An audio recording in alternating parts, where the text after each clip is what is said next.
Bueno, buenos días otra vez, Dios me los bendiga.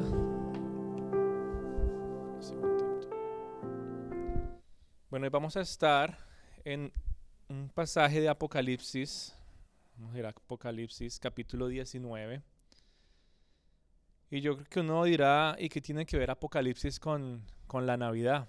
¿Qué tiene que ver la eternidad o el final de los tiempos con la Navidad? Y por eso quisiera que pudiéramos reflexionar en este pasaje. Y dice la palabra de Dios en Apocalipsis 19.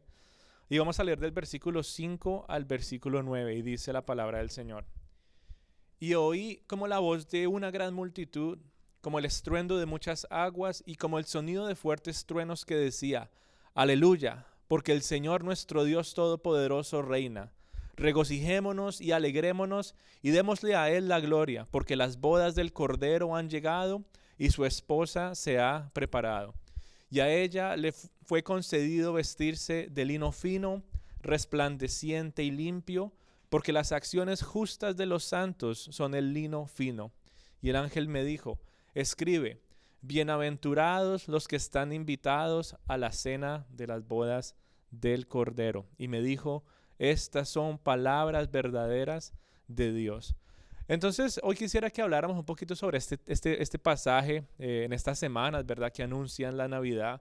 Y ya hemos hablado de diferentes puntos claves en los que deberíamos estar enfocados para que el gozo de este tiempo no sea robado por los afanes o las preocupaciones, como hablamos la semana pasada, sino que nuestros ojos estén puestos en Cristo y que recordemos la razón por la cual Él vino a este mundo.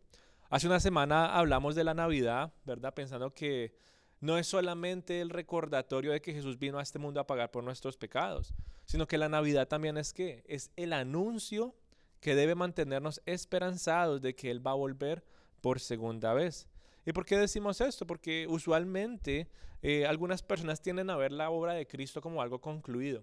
Es decir, hay muchas personas que hablan de Jesús, piensan de Jesús y ven como que ya todo lo que Él tenía que hacer ya estuvo hecho y ya no hay más, nada más adelante. Solamente se quedan con que, bueno, Jesús nació en un pesebre, Jesús creció y Jesús fue a la cruz y fin de la historia.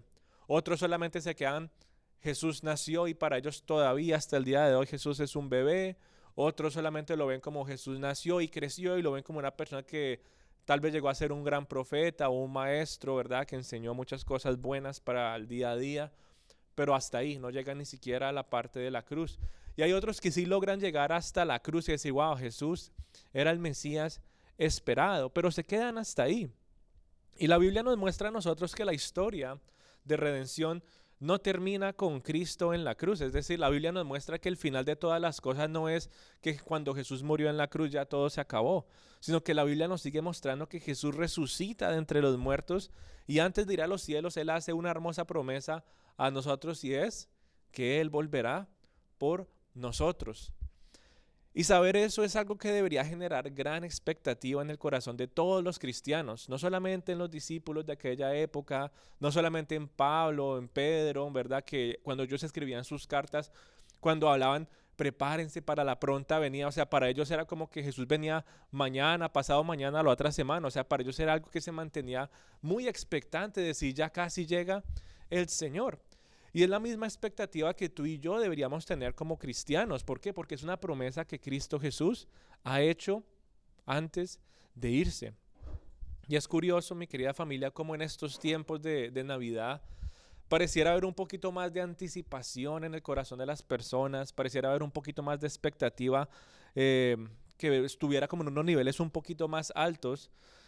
Y están diferentes expectativas. Cuando estoy hablando de esto no estoy refiriendo a que la gente en Navidad usualmente espera que Jesús vuelva pronto, sino que cuando llega la Navidad, ¿qué tienen las personas como expectativa o que anticipan?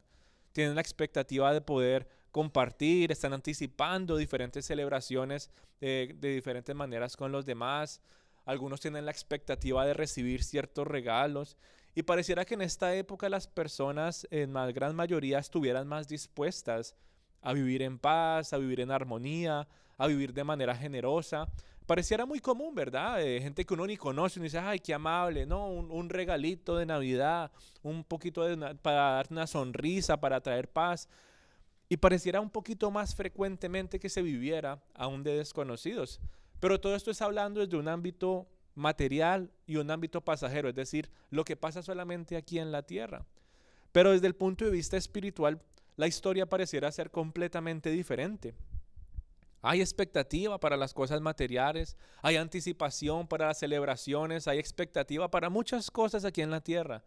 Pero cuando hablamos del ámbito espiritual pareciera que ya no hubiera expectativa o anticipación alguna de saber que Cristo viene pronto. Algunos piensan que ya no hay que ni siquiera estar emocionado, ya no hay que tener anticipación alguna porque ya vino el Salvador, por eso le mostramos un pesebre y decimos, sí, Jesús nació, porque como ya nació hace más de 2000 años, entonces, ¿por qué tengo que tener expectativa yo? Tristemente, esa es la manera en la que muchos cristianos en el día de hoy ven la Navidad e incluso su relación con Cristo. Y entonces la anticipación y la expectativa que se tenían, dicen, eso era solamente para esa época, era solamente para los pastorcitos, era solamente para los reyes y la gente de Israel, era solamente para los de Belén de Judea, era solamente para esas personas que deberían estar emocionados, pero el resto, ya eso ya pasó, nosotros ya no tenemos que estar emocionados. Y se vuelve simplemente un evento histórico más que ya no genera realmente nada en el corazón de los cristianos. Se vuelve mero conocimiento. Sí, yo conozco y sé de dónde nació Jesús. Yo conozco y sé por qué nació. Pero se queda solamente como una idea y no algo que mueva con pasión el corazón de las personas a esperar sus promesas a que se cumplan a plenitud. Porque eso ya no lo vemos en el día de hoy. Pareciera que eso no generara la misma pasión y anticipación y expectativa en el corazón de muchas personas en el día de hoy. A diferencia de aquellos reyes magos, ¿verdad? O los magos de Oriente, o los sabios de Oriente, como dice la palabra de Dios, que hicieron. Desde lejanas tierras había tanta anticipación que ellos se fueron a buscar a un Mesías que se había prometido. Los pastorcitos apenas les dijeron quién había nacido, todos arranquemos para allá. Y se iban todos cantando y gozosos, como cantamos nosotros hace un ratico, felices a celebrar que había nacido el Salvador. Pero ¿por qué en el día de hoy muchos cristianos no viven de esa manera? ¿Por qué en el día de hoy muchas navidades pierden el gozo? Es la pregunta que deberíamos estar preguntándonos de manera personal. Ya hablamos la semana pasada que sí, el gozo y se lo roba que yo esté ocupado con otras cosas, el gozo se lo roba que yo esté pensando que ya me conozco todo lo de la Navidad, pero algo más que se roba el gozo es eso, es pensar que la Navidad solamente fue un evento pasado, es decir, verlo solamente como el nacimiento de Jesús. Y cuando tú y yo vemos la Navidad solamente como un evento pasado, esa anticipación que debería estar en nuestro interior, poco a poco se va desapareciendo, se desvanece. Y hoy quisiera que pudiéramos reflexionar en esa realidad. ¿De qué manera es que tú y yo podemos tener esa expectativa de una manera muy alta?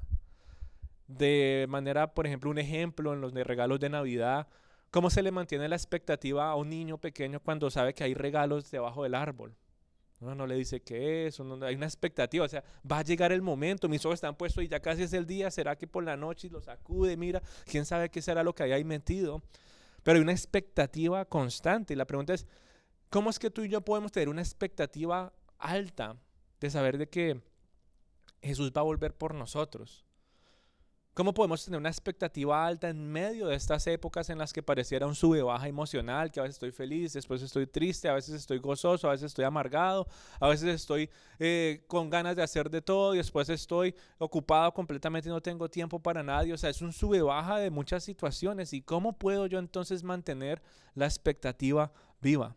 Y no me refiero a una expectativa de las cosas materiales, de qué es lo que voy a recibir en esta temporada, sino me refiero a la expectativa de la esperanza que tenemos de esperar el cumplimiento de la promesa que Jesús hizo antes de irse, y es que Él volverá por segunda vez. ¿Cómo puedes saber eso tú? ¿Y cómo puedes llevar eso a llevarte a pensar constantemente que Jesús va a volver por segunda vez? A veces uno trata como a Jesús como una persona cualquiera. No, de pronto nos vemos mañana. Y claro, de todos modos, cuando uno, por ejemplo, los padres o los hijos cuando tienen que tener un plan, ¿verdad?, de salida o lo que sea y no se han visto por mucho tiempo, hay cierto tipo de anticipación. Pero cuando hablamos de Jesús debería ser aún mucho más alto de cualquier tipo de reunión que pudiéramos tener aquí en la tierra. Y es entonces saber que va a llegar un momento en que va a haber un cumplimiento total de sus promesas. ¿Cuándo? No lo sabemos. Hay muchos que han llegado a burlarse, como dice la Biblia en diferentes pasajes. ¿Y dónde está su Salvador? ¿Y dónde está su Señor?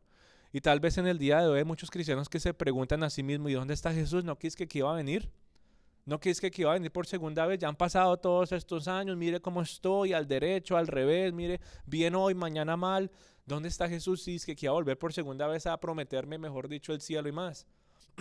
Y entonces eso empieza a llevar a las personas a que esa expectativa desaparezca porque tienen una visión muy cerrada de lo que realmente significa la eternidad, el cielo y la presencia de Jesús con nosotros.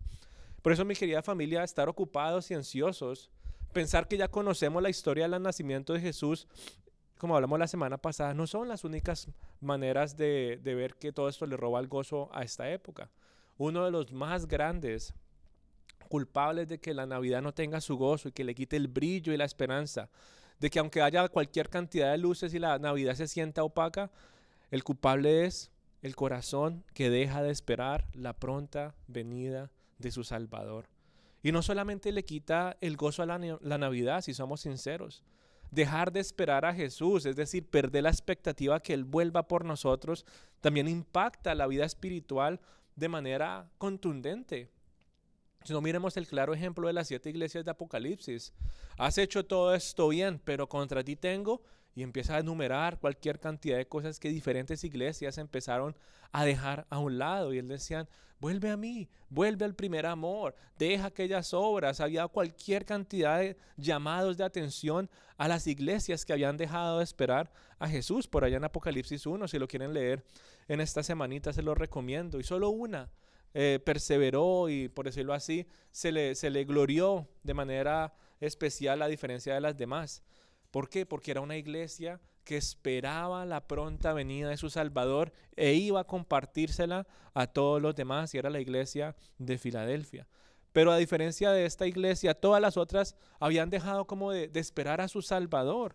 Y no solamente pasa con esas iglesias que son anunciadas en Apocalipsis, también pasa en el corazón de las personas en el día de hoy. Muchos han dejado de esperar a Jesús.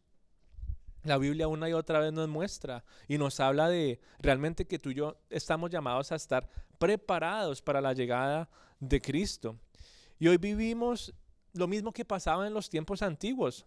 ¿Qué pasaba en los tiempos antiguos cuando iban a hacer ese bebé así en el pesebre? Cuando fue anunciado, como cantábamos hace un ratico, que iba a ser un admirable consejero, príncipe de paz, como Isaías lo había profetizado.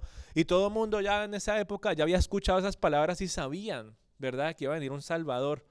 Pero a pesar de que sabían que iba a llegar un Salvador, a pesar de que se había anunciado la llegada de Él, se les había incluso dicho de diferentes maneras cómo llegaría y qué es lo que iba a cumplir cuando llegara a este mundo. Sin embargo, ¿qué pasó? La anticipación de la primera llegada de Jesús ya no estaba en el corazón de las personas. La expectativa de las personas no estaba allí. ¿Por qué? ¿Por qué pasaba eso? Ya sabían, todo el Antiguo Testamento les había dicho y les había explicado quién iba a venir y por qué iba a venir y cómo iba a venir. Y eso debería darles una anticipación, como cuando en Navidad nos van a dar un regalo y no te puedo decir qué es, pero te voy a dar unas pistas. Es de este color, se usa para tal cosa, y uno empieza como a imaginarse, ¿cierto? Ay, ¿qué será? ¿Qué será? Y lo mismo debía haber pasado, esa anticipación de tener todas esos rayitos de luz, de guía, de esperanza, de decir, así va a llegar el Salvador, esto es lo que va a hacer, van a ser en tal lugar. Y las personas, aún teniendo todo eso, dejaron de anticipar su llegada, la primera Navidad, el nacimiento de Jesús. Dejaron de tener la expectativa. Ya no estaba en sus corazones. Y por eso Juan 1:11 habla palabras pero tan tristes y duras y dice, a los suyos vino y no le recibieron. O sea, es triste ver eso, que hay un gran regalo para la humanidad enviado, anticipado, demostraron todo y vino a ellos y no le recibieron. Tristemente entonces, mi querida familia, muchos no experimentaron el gozo de la primera Navidad por el simple hecho que se les olvidó que iba a venir un Salvador, o simplemente dejaron de esperar aquella promesa que iba a venir un Salvador, o se les olvidó o dejaron de esperar. una de las dos. Y es lo mismo que pasa en las Navidades en el día de hoy, mi querida familia. De manera espiritual con Cristo Jesús, de manera relacional con las personas que tú y yo vivimos, dejamos de esperar o se nos olvidan muchas cosas de que juntos estamos llamados a adorar y glorificar a Dios. Pero ¿cuál es la esperanza? ¿Cuál es la expectativa? ¿Cuál es la anticipación de muchas personas en el día de hoy? Ir, reunirse, comer, beber, como dice la Biblia, comamos y bebamos que mañana moriremos. Para muchos la expectativa de esta temporada es vamos a reunirnos, vamos a comer, vamos a darnos regalitos, a ver una película, qué sé yo, y después a dormir. Siempre y cuando todos estemos juntos vamos a estar bien. Pero de cuántas de todas esas reuniones, anticipación, expectativa que tú tienes, dentro de todo eso, ¿dónde está? Vamos a adorar a aquel que va a volver por segunda vez. Vamos a recordar lo que Él hizo por primera vez, pero vamos a anticipar lo que Él va a hacer cuando llegue por segunda vez. Y vemos entonces que poco a poco entonces la Navidad empieza a opacarse, como le pasó a aquellas primeras personas que no recibieron a Jesús. A los suyos vino y no le recibieron. Poco a poco se fueron despreocupando de los planes de Dios. O sea, ya las escrituras les habían mostrado por todo lado el plan de Dios, qué es lo que iba a pasar. Pero ¿qué hicieron ellos? No importa. Como en el día voy a agarrar la Biblia y decir, a mí no me importa lo que dice ahí. Yo me imagino qué es lo que va a pasar, pero hasta ahí. Como muchos dicen, yo creo en Dios. ¿Y cuál Dios? Y se inventan un Dios en vez de leer y ver cuál es el Dios de la Biblia.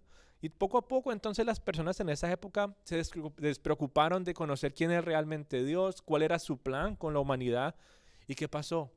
Empezaron a obsesionarse cada vez más con las cosas del mundo. Terminaron siendo apáticos a las cosas espirituales, es decir, rechazando todo lo que venía de Dios. Decían, todas las cosas del mundo, eso sí, para mí, todo eso, pero lo de Dios, échelo ahí a un lado. Eso es lo que le pasó a las personas en esa época. ¿Por qué empezaron a preocuparse ellos más específicamente? Ellos empezaron a preocupar más por el gobierno de la época. Empezaron a preocuparse más de que llegara alguien que les dirigiera un fuerte ejército para que acabara con todos los romanos y les diera libertad. Eso es lo que ellos estaban esperando.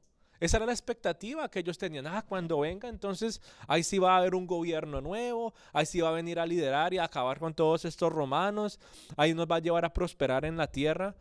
Y poco a poco empezaron a dejar los asuntos del cielo y las promesas de Dios y empezaron a poner por encima de eso las cosas del mundo, lo que ellos se imaginaban que iba a pasar aquí en la tierra. Tristemente, es lo mismo que vemos en el día de hoy, mi querida familia, es lo que pasa en el corazón de muchas personas. Y yo no sé si tú seas ese tipo de cristiano que ha empezado a despreocuparse del plan de Dios.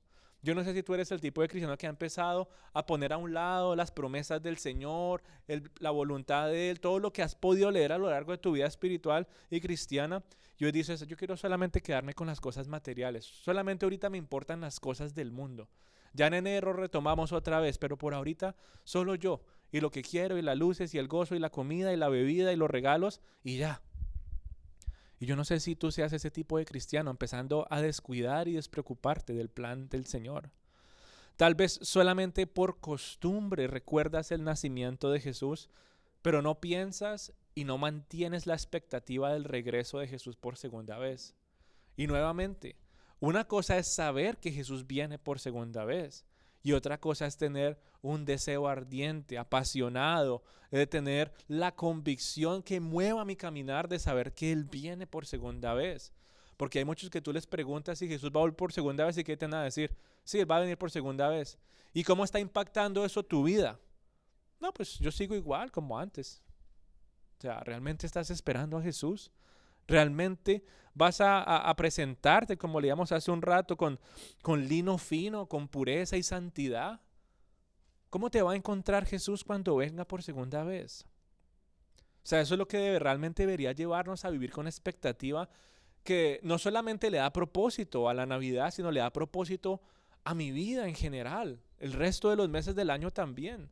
Pero si tú solamente recuerdas por costumbre solamente que Jesús nació en este mundo e incluso simplemente piensas y sabes que Él viene por segunda vez, pero no hay una verdadera expectativa de su regreso por segunda vez, poco a poco te vas a dar cuenta que tus días van a estar más llenos de asuntos del mundo, cosas temporales, cosas que son pasajeras, cosas que Tal vez te den un poquito de paz, un poquito de gozo, pero no es eterno. Como que prefieres ponerte la anestesia del mundo, la fiestecita del fin de semana y ya estoy, entonces se me olvidaron los problemas de la semana y ya el lunes reset, empecemos otra vez y vuelve otra vez los asuntos del mundo, los afanes y todas estas cosas. ¿Por qué? Porque no hay expectativa de que tu Salvador va a venir por segunda vez para una mayor celebración. Todo lo que tú puedas hacer que esté directamente relacionado con los asuntos del mundo no dan paz y no dan gozo eterno. Con el pasar del tiempo incluso puedes llegar a llenarte de ideas de lo que puede ser la vida eterna. ¿Cuántas personas en el día de hoy se imaginan lo que es la vida eterna? ¿Cuántas personas en el día de hoy se imaginan de lo que va a ser el cielo? No, pues, ¿y por qué piensas que va a ser así? No, yo me imagino. Y muchas veces lo que ellos se imaginan, las ideas que se han llenado en medio de los afanes del mundo sobre la eternidad, ni siquiera se parecen a lo que ya Dios nos ha mostrado por medio de su palabra de lo que se va a parecer el cielo. Aún así, muchas personas se llenan de cosas que esperan poder hacer, tener o vivir en el cielo, cuando la Biblia a veces no habla ni siquiera de nada de algunas de estas cosas. Yo no sé si tú has escuchado tal vez a personas que dicen que han estado unos minutos en el cielo o en el infierno y después empiezan a compartir, uy, yo vi esto, uy, yo vi lo otro, yo escuché tal cosa. Y la gente se emociona y empieza a llenarse de expectativas que muy seguramente no se alinean con las verdades bíblicas. ¿Cuántas películas, libros y cosas han salido en el día de hoy con una falsa expectativa de lo que puede llegar a ser el cielo? No, que es que este niño murió, pero después como que revivió y escribió un libro el papá de lo que el niño le contó. Y así va a ser el cielo. Y todo el mundo, ay, qué bonito va a ser el cielo. Cuando la Biblia nos dice muy claramente que nada de esto es real. O sea, en el día de hoy hay muchos que piensan que saben cómo se va a ver el cielo, pero la Biblia nos dice que ni siquiera hombres como Pablo, mi querida familia, se atrevieron a describir cuán grande, cuán majestuoso es este lugar. Primera de Corintios 12, versículo 4 nos habla de que Pablo tuvo una visión. Él dice, yo no sé si estaba despierto, yo no sé si estaba dormido y me lo soñé, yo no sé si fue en mi espíritu que fue llevado al tercer cielo. Lo único que les puedo decir es que tuvo una visión del paraíso y dice, y las cosas que vi y las cosas que oí son tan increíbles, dice, inefables son para mí, es decir, son cosas que no se pueden expresar con palabras. Y dice específicamente el versículo 4, cosas que a ningún humano se les permite contar. Aún así hay muchas personas en el día de hoy que vienen a decirte, yo ya sé cómo es el cielo, ya Dios me lo mostró, ya me dijo que iba a pasar allá y qué íbamos a estar haciendo y cómo se iba a ver. Cuando la Biblia me dice a mí que a ningún humano se le permite contar cuán grandes son aquellas cosas que nos esperan en el cielo. Pero entonces, como hay personas que se dejan engañar con esa falsa esperanza, porque eso genera una falsa esperanza, una falsa expectativa de lo que está por venir, de que ya yo sé cómo va a ser el paraíso, ¿qué pasa? Es como cuando llega la Navidad, está el regalito ahí debajo del árbol, pero ya hace una semana te dijeron, te van a regalar un suéter rojo que dice aquí no sé qué, y en la parte de atrás tiene un botoncito especial que estabas pidiendo hace 3 semanas. Y ya cuando abres ese regalo, ¿qué pasa? Gracias, ya yo sabía qué era. Y es lo mismo que nos pasa cuando nos dejamos engañar con tantas cosas que la gente dice sobre el cielo y qué es lo que va a pasar por allá. Y es triste realmente ver cómo entonces ahora la expectativa empieza cada vez a declinar y a declinar y a decaer y a desvanecerse. Entonces cuando te hablan del cielo, tú te dices, sí, ya, yo he escuchado más o menos nubecitas, brillo, paz y ya, poquitas palabras. Pero dice la Biblia inefables cosas, o sea, incomprensibles para nosotros en el día de hoy y no hay palabras para expresar. Aún así entonces muchos son engañados y por eso se pierde la expectativa de la realidad, de lo que va a ser la eternidad para nosotros. Porque yo no sé si ustedes se han dado cuenta, pero aquellas personas que dicen haber conocido el cielo, realmente lo describen de una manera como tan mundana. O sea, realmente unos dirán, no, pues si así va a ser el cielo, mejor me quedo en la tierra porque va a ser parecido a la tierra, solo que un poquito mejor. Solo con algunas mejoras. O sea, realmente así pintan el cielo muchas personas. Y eso roba el gozo. Eso roba la esperanza, porque si me vas a decir que el cielo se parece a lo que yo estoy viviendo aquí en la tierra, entonces ¿qué voy a esperar? Si ya me has abierto el regalo y me has mostrado qué es lo que me van a dar, entonces ¿qué anticipación y qué expectativa voy a tener yo para la eternidad? Solamente por dejarnos llevar por engaños de la falsa esperanza que aparece en los asuntos del mundo. Y eso entonces nos lleva a nosotros a enfriarnos. Cuando tú te dejas llevar por estos engaños, cuando tú dejas de tener esa expectativa, el corazón empieza a enfriarse. Ya no una expectativa de que venga Jesús, porque dice, ya igual yo sé qué va a pasar. El corazón se le empiezan a olvidar las promesas de Dios. Ya pasas de pensar en los pequeños detalles que la Biblia se nos habla de cómo se va a ver el cielo, cuando dice que sus calles van a ser doradas, cuando nos dice que van a haber puertas como perlas y paredes de cristal, cuando nos dice que no va a haber sol porque el brillo del Señor va a ser más que suficiente y su gloria va a iluminar de oriente a occidente. Pero pareciera que pusieras todo eso a un lado para decir, ay, allá me voy a hacer tal cosa, ay, allá sí va a haber esto, así sí va a haber lo otro, ay, allá me voy a encontrar con no sé quién. Cuando en realidad el verdadero cristiano que entiende la magnitud del cielo dice, cuando yo llegue al cielo, hay una persona con la cual yo quiero ir a sentarme y tener el resto de la eternidad, y es Cristo Jesús. Pero otros vienen a decirte a ti, faltas expectativas o imaginación. No, yo conocí el cielo y me encontré allá con mi abuelito, mi abuelita, no sé quién, y pasamos un tiempo muy agradable. Y sí, la Biblia nos habla hasta cierta manera de que va a haber, ¿verdad?, la reunión de todos los santos, es decir, de todos los que pusieron su fe en Cristo Jesús, pero no vas a estar tomándose un cafecito y qué chévere la reunión, hace tiempo no te veía. Van a estar ahí con un propósito, y es decir, santo, santo, santo es el Dios Todopoderoso. Necesita existir entonces una verdadera expectativa.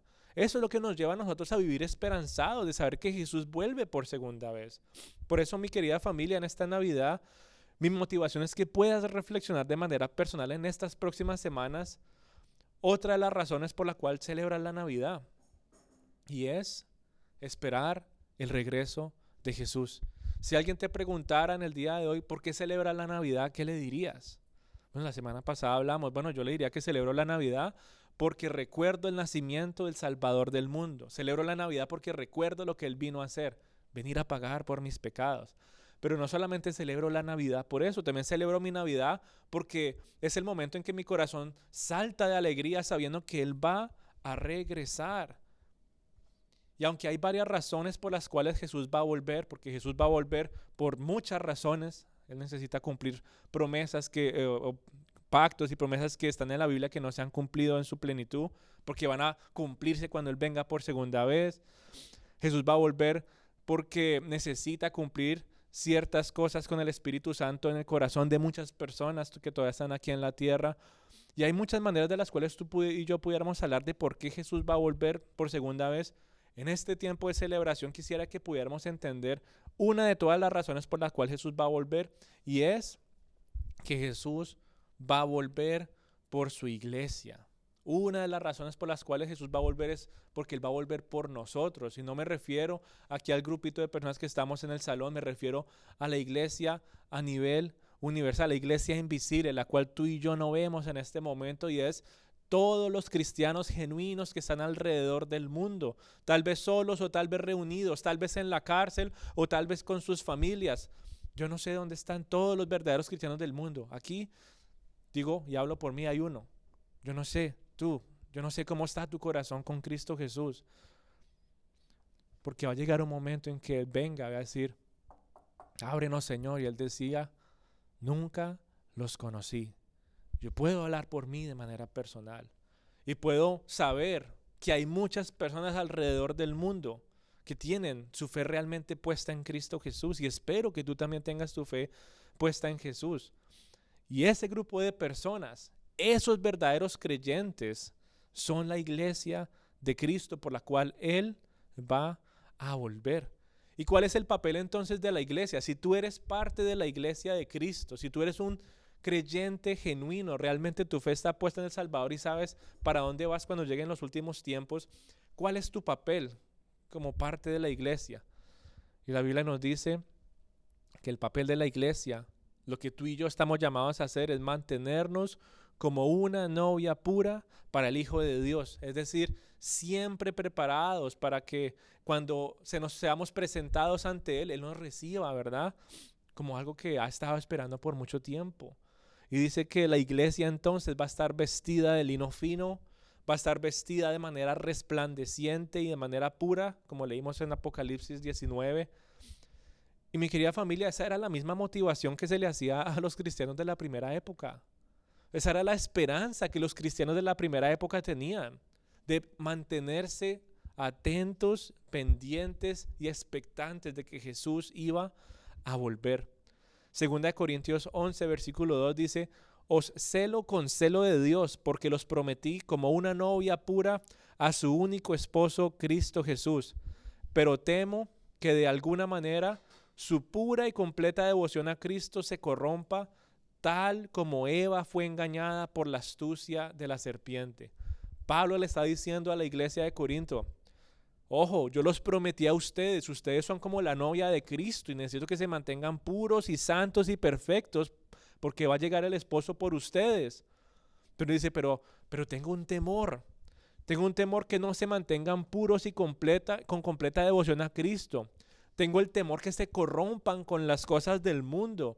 Tengo el temor que se corrompan así como Eva fue engañada por la astucia de la serpiente. Es decir, Pablo les estaba recordando, tengo temor que se dejen llevar por los deleites de la carne, que se dejen llevar por los deleites de los ojos, que se dejen llevar por los deleites de la vanagloria de la vida. Y Pablo les dice, por eso les digo, ojo, porque ustedes son esa novia pura de Cristo por la cual Él va a volver, os celo con celo de Dios. Y es increíble, mi querida familia, cómo entonces la Biblia nos empieza a mostrar una verdadera imagen de lo que va a ser el cielo. La Biblia nos da a nosotros, por decirlo así, una descripción que no se parece en absoluto a lo que mucha gente inventa en el día de hoy. Yo no sé realmente, ¿verdad?, cuántas cosas tú has escuchado que se han inventado en películas o en libros de lo que va a ser el cielo y no se parece a lo que dice la Biblia. La Biblia es muy clara en mostrarnos que el cielo es descrito como una hermosa celebración que se va a llamar las bodas del Cordero. Es la unión eterna de Cristo Jesús con su iglesia, es decir, con todos aquellos que pusieron su fe en Él cuando estábamos aquí en la tierra. O sea que el cielo, más que ser un lugar de poder llegar, es con quién voy a estar en ese lugar.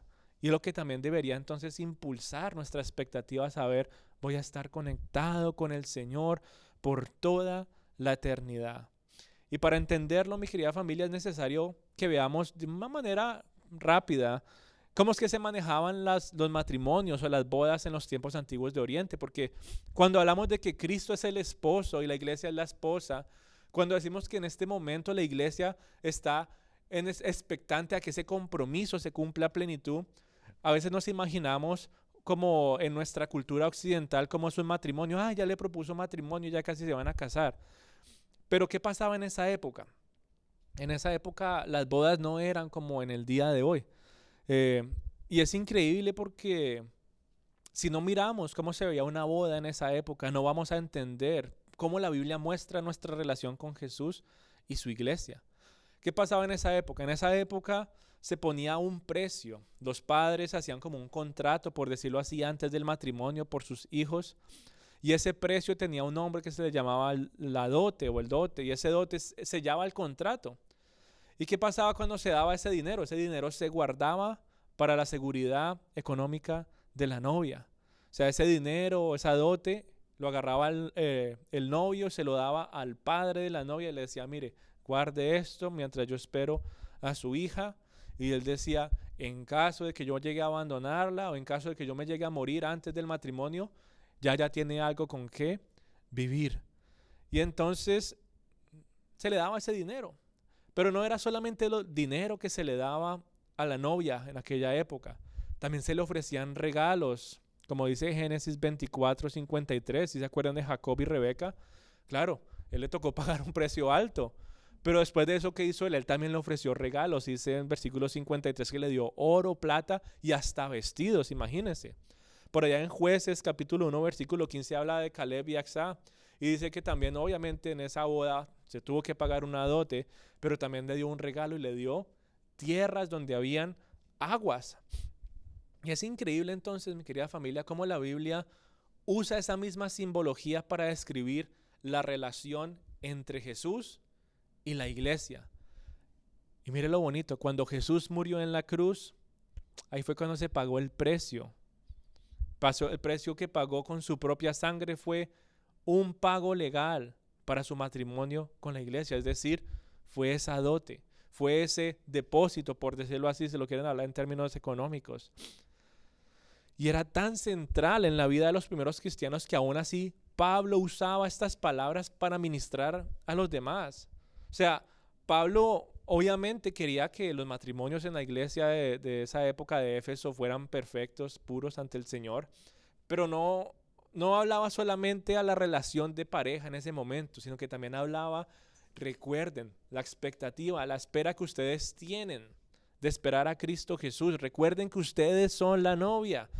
Y Pablo entonces les escribía a la gente de Éfeso en el capítulo 5, versículo 25, maridos, amar a vuestras mujeres, así como Cristo amó a la iglesia y se entregó a sí mismo por ella, para santificarla, habiéndola purificado en el lavamiento del agua por la palabra, a fin de presentarla a sí mismo una iglesia gloriosa, que no tuviese mancha, ni arruga, ni cosa semejante, sino que fuese santa y sin mancha. O sea, Pablo le está hablando a los esposos y les dice, mire cómo deben ustedes tratar a sus esposas. Pero más que eso que está haciendo Pablo, es diciéndole a toda la iglesia, miren lo que Cristo hizo por ustedes. Los santificó y los purificó por medio de su palabra, los ha hecho santos y sin mancha. Es decir, Cristo pagó el precio legal con su sangre para que ahora pudieran estar unidos cuando se consuma esa boda. Y la obra de Jesús entonces, mi querida familia, no es solamente un acto legal de decir, ya yo pagué, mira aquí está, ya yo pagué, eso es mío. O sea, muchos pueden caer como en la dureza de llegar a pensar de que Jesús nos trata como una posesión. Ya yo pagué por ellos, ya ellos son míos. Pero la obra de Jesús no se puede ver como un acto legal de que ya como Él pagó por nosotros le pertenecemos. Porque recordemos, es una boda que se va a celebrar. Es decir, entonces también hay un compromiso, así como lo hay entre el novio y su prometida. Y en esa época entonces, después de darse los regalos, la novia y el novio, ¿qué pasaba? Ya no se podían volver a ver. En el día de hoy, cuando hay una boda, los novios se ven, mejor dicho, todos los días antes de la boda, y el único día que no se ven, ¿cuándo es? El día de la boda. Y entonces, ¿qué expectativa hay si la vi ayer? ¿Qué expectativa hay si la vi la semana pasada? Si nos hemos visto, hemos salido a comer. ¿Qué expectativa hay? Si hemos estado hablando, viendo películas, qué sé yo, ¿qué expectativa puede tener? Pues obviamente es un momento bonito y todo, ¿no? Pero cuando vemos esto que se describe como las bodas del Cordero, con la idea de lo que es una boda en el día de hoy, no nos cuadra, no nos encaja la manera como el Señor quiere que lo entendamos. ¿Qué pasaba en esa época? Después de que el novio pagaba, después de que la novia aceptaba que quería casarse con esta persona, después de que recibe los regalos, ellos entonces, ¿qué pasa? Se van por caminos separados y no se vuelven a ver hasta el día de la boda. ¿Cuándo va a ser el día de la boda? No se sabe. No se sabe. El novio no sabe cuándo va a poder volver a ver a su prometida. Hay expectativa en el esposo o en el novio en ese momento de decir, ¿cuándo podré volver a ver a mi amada? Como decía por allá en Cantares. Y yo me imagino a la novia, ¿dónde estará mi amado? Y esperando pacientemente, ¿dónde estará? ¿Será que eso sí genera expectativa? O sea, imagínense, por ejemplo, aquí en el caso de los que son casados y decir, no, yo le dije que me quería casar con ella y no nos pudimos ver por 6 años porque yo no sabía cuándo nos vamos a volver a ver, cuándo se iba a hacer esa boda. O sea, imagínense la expectativa que debería haber. La novia esperando al novio, ¿cuándo va a llegar otra vez? Y el novio, ¿cuándo terminaré de hacer todas estas cosas para poder llegar a mi amada? El único que sabía cuándo iba a ser la boda era el padre. El padre le decía al novio, despierte que hoy es, vaya, busque a su novia. Y había gran fiesta, había gran anticipación, había gran gozo. ¿Qué estaba haciendo el novio mientras tanto? Bueno, en esa época el novio tenía que hacer algo y era preparar morada para su novia, es decir, preparar una casa, y usualmente se hacía adjunta a la casa del padre, y él estaba entonces ahí construyendo para poder pasar, ¿verdad? Vivir con su esposa, pero no se veían mientras él construía y llevaba sus días y todo eso, no veía a la novia y la novia no veía al novio, ella seguía preparándose, manteniéndose pura, santa, perfecta, sin mancha y sin arruga. Y eso sí genera anticipación. Yo creo que uno le cuenta eso y uno se empieza a emocionar un poquito, ¿cierto? Uy, ¿cuándo se van a casar? Y entonces uno dice, uno no deja de pensar entonces cuándo iba a acabar esa espera. Yo me imagino al novio y la novia en esa época esperando sellar ese compromiso. Y en ese tiempo entonces el novio termina de hacer la extensión de su casa, hace moradas para su novia, y de un momento para otro el padre le dice, vaya, vaya, busque a su amada. Y esto nos muestra cada vez más entonces esa hermosa relación de Jesús con nosotros, su amada iglesia. Él va a venir por nosotros, pero ni Jesús sabe cuándo, porque le preguntaron los discípulos, ¿y cuándo vas a volver? ¿Y qué les dijo él?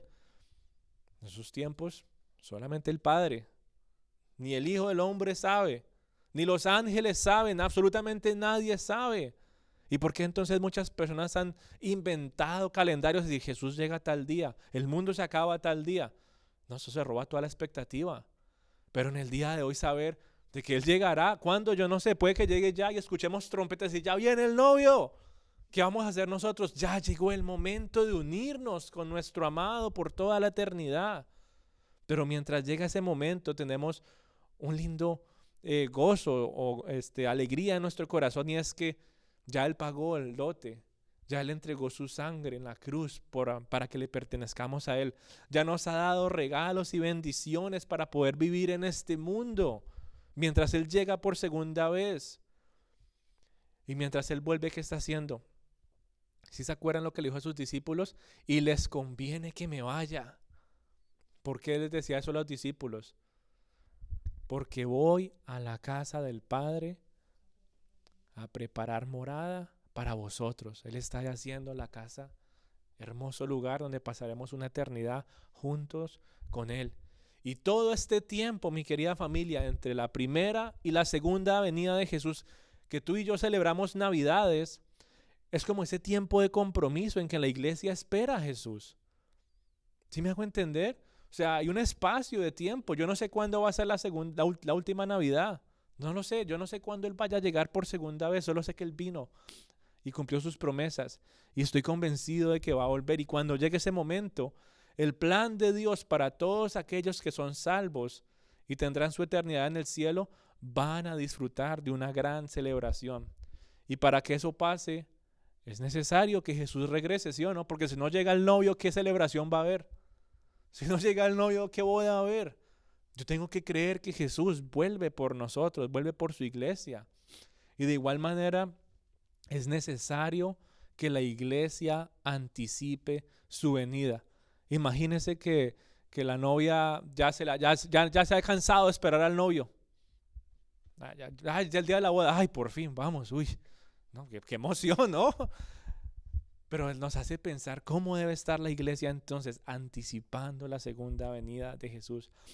Porque si Jesús no viniera a reclamar su iglesia, realmente nuestra fe no tendría sentido. Si la iglesia no anticipara la venida de Jesús, es decir, si tú no esperaras a Jesús realmente con esa emoción y esa esperanza y esa expectativa, el amor que dices tener por él realmente son solamente palabras, pero no lo muestras con todo tu corazón. Por eso, mi amada familia, cada Navidad que pasa debería ser un tiempo de esperar con anticipación a Cristo Jesús, en lugar de caer en el error o incluso dejarnos desanimar por aquellos que se burlan y se la pasan diciendo, ¿y dónde está su Señor? ¿Y dónde está su Jesús? ¿Dónde está aquel que le pide tanto? Mientras eso pasa, tú y yo estamos llamados a esperar con confianza y con gozo hasta el cumplimiento total de esa promesa. Por eso en el día de hoy, aquellos que verdaderamente esperan a Jesús y se preparan para su venida, viven paciente pero activamente, es decir, Viven con paciencia esperando, claro que sí, pero no porque están esperando dejan de hacer cosas. Pacientemente, ¿qué hacen? Nunca dejan a un lado su vida espiritual, es decir, nunca pierden la esperanza, para que sin importar cuánto se demore en venir Jesús, puedan permanecer siempre fieles, atentos y expectantes. ¿Sabe por qué uno hace eso? Porque yo sé qué pasa cuando se pierde la expectativa.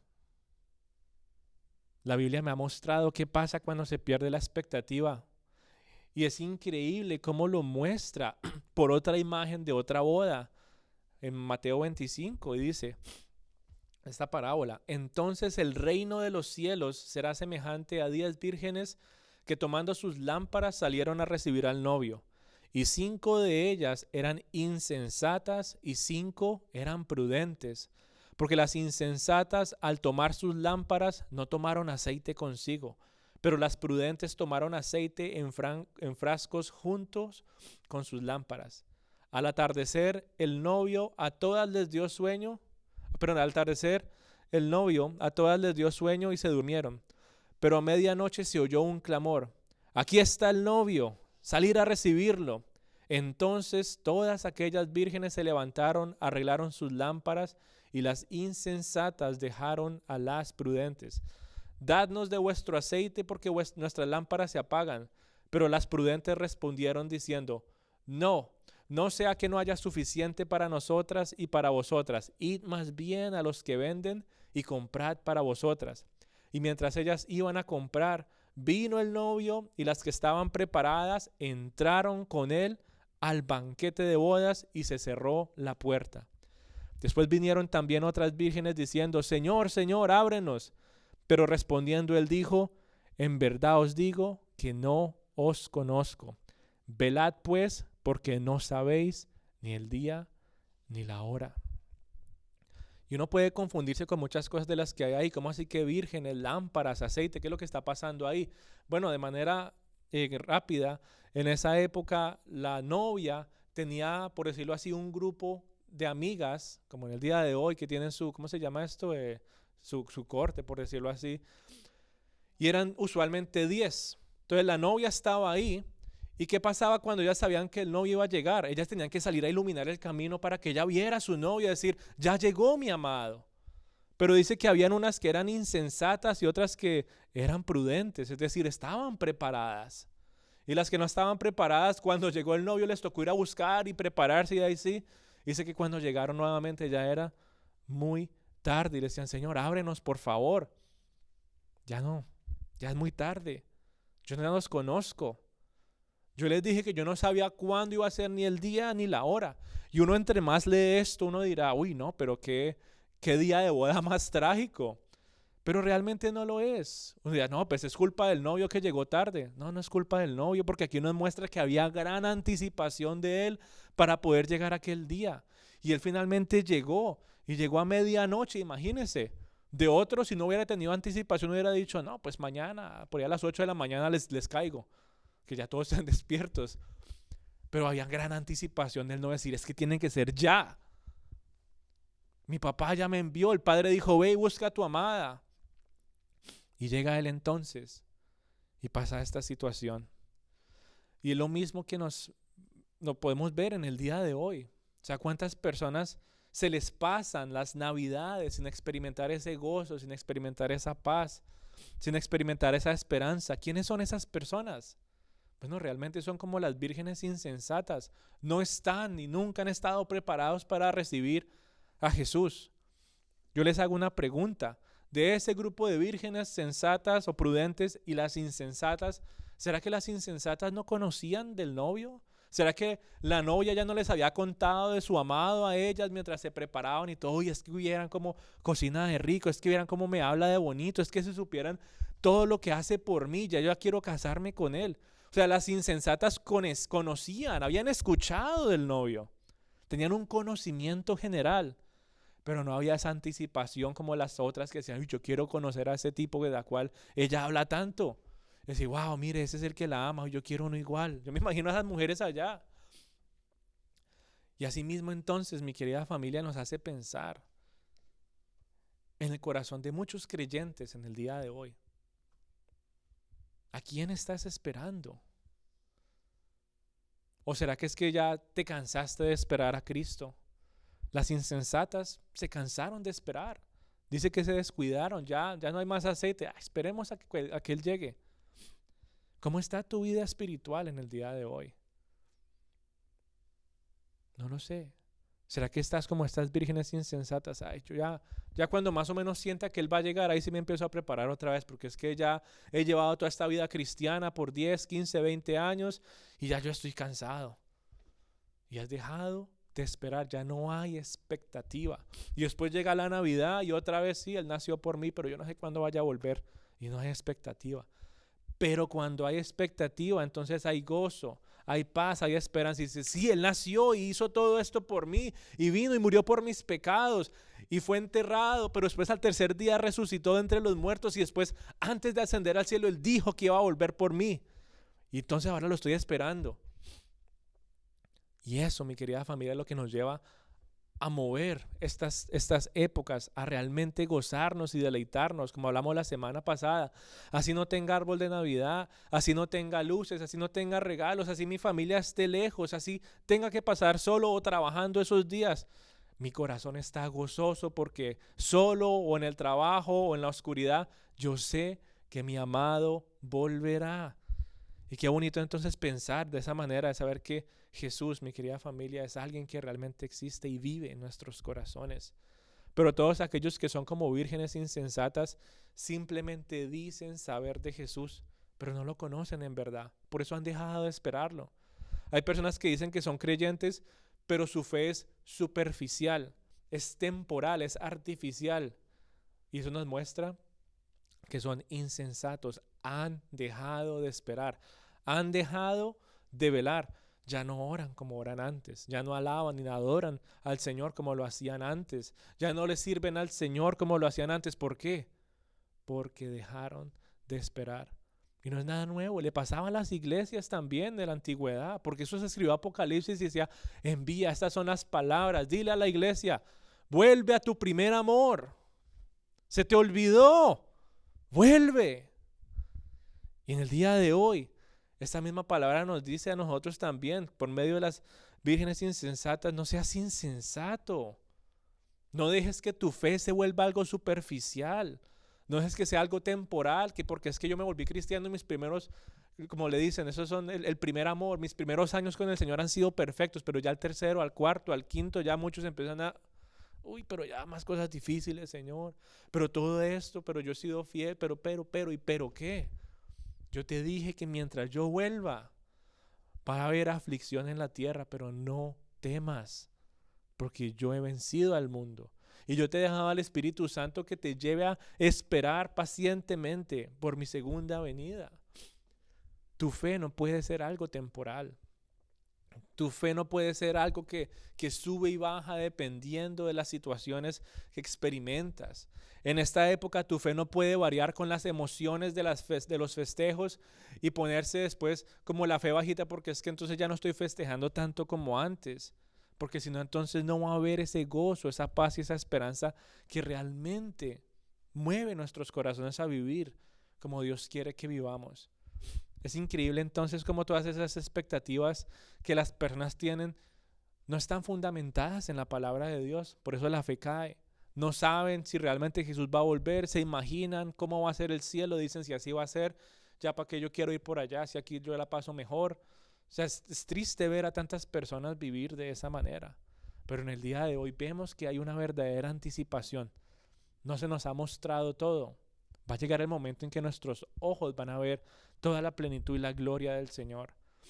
Mientras llegue ese momento, no podemos dejarnos llevar por las opiniones, las ideas e incluso las ideas del sistema de este mundo, porque todo eso va a poner falsas expectativas en nuestro corazón y nunca van a cumplirse. El mundo que dice en el día de hoy, ¿qué tienes que hacer para recibir un regalo? Pórtate bien. ¿Y qué nos dice la Biblia? ¿Qué tienes que hacer para recibir el regalo de la salvación? Arrepiéntete. No tienes que hacer nada más. Arrepiéntete. No tienes nada que ofrecer, no tienes nada que dar, simplemente reconocer que Él es el Salvador, que Él es el Rey que vino a perdonarte. No te mereces el regalo, pero Él te lo da. Y aquí en el mundo que nos dice, no se merece el regalo, no se lo den. Pero así no es Cristo, así no es nuestro Salvador, así no es el plan de Dios. Y qué bonito pensar de esa manera, de que aún lo que no merecíamos, Él vino a darlo y darlo por amor. ¿Sabe cuál es el problema de todo esto? El problema no es que Jesús se esté demorando en llegar, ese no es el problema. El problema es no estar preparado y dejar de esperar. Ahí está la raíz del problema de la falta de gozo, paz y esperanza en la vida de muchos cristianos. No solamente durante la Navidad, sino en el transcurso de sus vidas aquí en la tierra. ¿Por qué? Porque dejaron de esperar, se durmieron, no volvieron a orar, no volvieron a adorar al Señor, abandonaron la iglesia, abandonaron muchas cosas que hacían antes. Y el corazón se fue enfriando y se fue enfriando. Y así como estas vírgenes insensatas terminaron quedándose dormidos. Y cuando sonaron las trompetas, uy, ¿qué vamos a hacer? Esas vírgenes insensatas son una imagen muy clara de todas las personas que no están preparadas para esperar a Jesús. Son una clara imagen de todos aquellos que no tienen un verdadero amor por Jesús. Es una imagen de todos aquellos que no tienen un compromiso hasta el final. No pasa solo en el día de hoy, mi querida familia. ¿Qué le decía Juan a sus discípulos? Hijitos amados, les decía él con tanta ternura. Yo sé que hay muchas personas que se metieron en la iglesia, que parecían de nosotros, pero no eran de nosotros. No solamente pasa en la actualidad, pasaba en esos tiempos. Gente que decía ser cristiana y después de aún dar expresiones que, uy, este de verdad es cristiano, ¡pup!, se iban. Y Juan les decía a sus discípulos, tranquilos, no me pongan tristes. Ellos nunca fueron de nosotros. Yo me imagino a la novia con las otras 10, con las otras 5, tranquilas, esas 5 nunca quisieron esperar al novio con nosotros. Esas 5 nunca quisieron prepararse. Esas 5 nunca quisieron vivir en santidad. Esas 5 no quisieron conocer más y más de aquel con el cual se va a consumar el pacto. Y en el día de hoy, mi querida familia, es mi oración que tú no seas parte de ese grupo, de esos pocos que se van y no perseveran en la fe, de esos que no esperan, de esos que no confían, de esos que no tienen un compromiso genuino con el Señor. Si tú lo eres, déjame decirte que vas a experimentar desánimo. Fácilmente vas a ser desanimado. Muy frecuentemente la pereza espiritual va a apoderarse de tu vida y vas a llegar al punto de perder toda esperanza. Y como resultado vas a andar a la deriva. Vas a andar como olas del mar, para aquí, para allá, pero realmente no van a ningún lado. Vas a ser como el polvo que se lo lleva el viento, en lugar de vivir con propósito. Pero si tú eres de los que realmente aman a Cristo, si tú eres de los que esperan con convicción, si tú eres de los que tienen el compromiso con Él hasta la eternidad, vas a gozar porque dice ahí, bienaventurados los que son llamados a la cena de las bodas del Cordero. Y me dijo, estas son palabras verdaderas de Dios. Si tú crees esas palabras, no debe haber gozo solamente hoy o la Navidad, debe haber gozo todos los días y aún más gozo cuando Él venga por segunda vez y lleguemos a vivir con Él por toda la eternidad. Grandes cosas ha hecho el Señor por nosotros y con anticipación sabemos que lo mejor está por venir. Todo lo que tú has recibido no se comparará con lo que has de recibir cuando Él venga por segunda vez. Oí con una gran voz la multitud que decía, un estruendo de aguas, un sonido fuerte de tonos que decía, aleluya, porque el Señor nuestro Dios Todopoderoso reinará. Y que decía también Mateo, despierten porque el novio ha venido, ya llegó. Que entonces podamos, hijitos de Dios, poder alabar y exaltar al Rey de Reyes y Señor de Señores. Y entonces yo te invito a que puedas entonces disponer de este tiempo para levantar tu propia oración al Señor. Que seas tú abriendo tu corazón y diciéndole, Señor, gracias por hablarle, Señor, a mi corazón en esta mañana.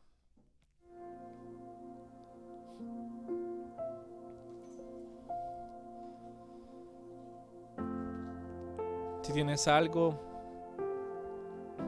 de qué pedirle perdón, díselo en esta mañana. Dile: Señor, la Navidad para mí se ha vuelto como algo histórico, Señor, que ya ni alegría me da, sino más bien me llena de estrés, de afanes. Yo quiero pedirte perdón por eso, Señor, por dejar de recordar, Señor, el verdadero motivo por el cual debería estar celebrando estos días. Perdóname, Señor, si tal vez he dejado de esperar que vengas por segunda vez. Se me han olvidado tus promesas. Me he dejado engañar, Señor, con las ideas del mundo. Me he dejado llenar y llevar por la imaginación de pensar cómo será la eternidad, cuando realmente tu palabra me muestra, Señor, algo completamente diferente. Por eso hoy te quiero dar gracias, por eso hoy te quiero exaltar. Por eso hoy, Señor, quiero glorificar tu santo nombre, Rey Celestial.